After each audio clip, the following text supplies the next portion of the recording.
I wanted to just give you a brief description of what demons are as I understand it.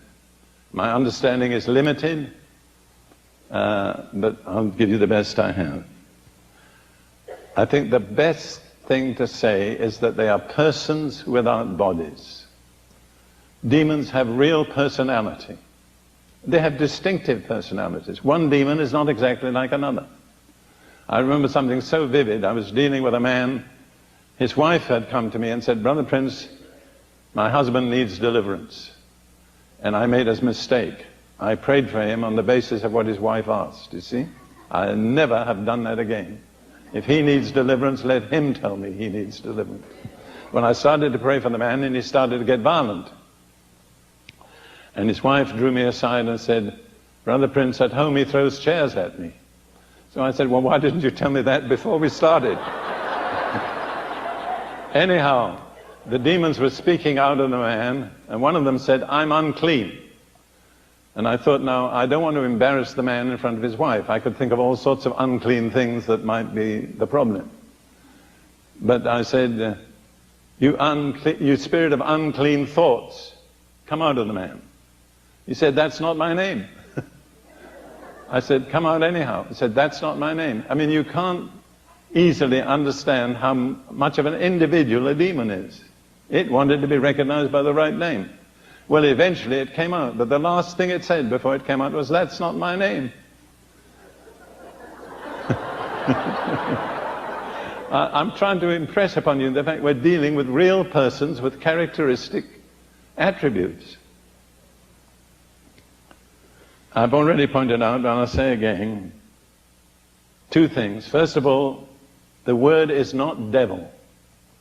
The word devil comes from the Greek word diabolos, which means a slanderer, and is a title of Satan himself. The things we are dealing with are daimonions, demons, and they are not devils.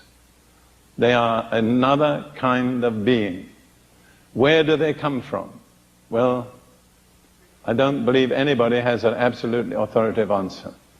In my thinking, the most probable explanation is they are disembodied spirits of a pre-Adamic race that perished under the judgment of God between Genesis 1:1 and Genesis 1:2. I'm glad to discover that our pastor more or less thinks the same. Am I right? Good, thank you. That's encouraging. I mean, we may be wrong, but that's the best that I can come up with. But the most distinctive fact about demons is they desperately crave to occupy a body. They are not satisfied until they get inside a body. Preferably they would occupy the body of a man or a woman. But rather than be disembodied, they would rather go into the body of pigs. Because you remember, the man of Gadara, the demons said, "Send us into the pigs. We don't want to be disembodied." What they didn't realize was that going into the pigs would cause the death of the pigs, and they were left after that with the same problem again. But what I'm trying to deal with is you're dealing with a person who hasn't got a body and desperately craves to be in a body because, as I believe, only through a body can they exercise their ungodly lusts.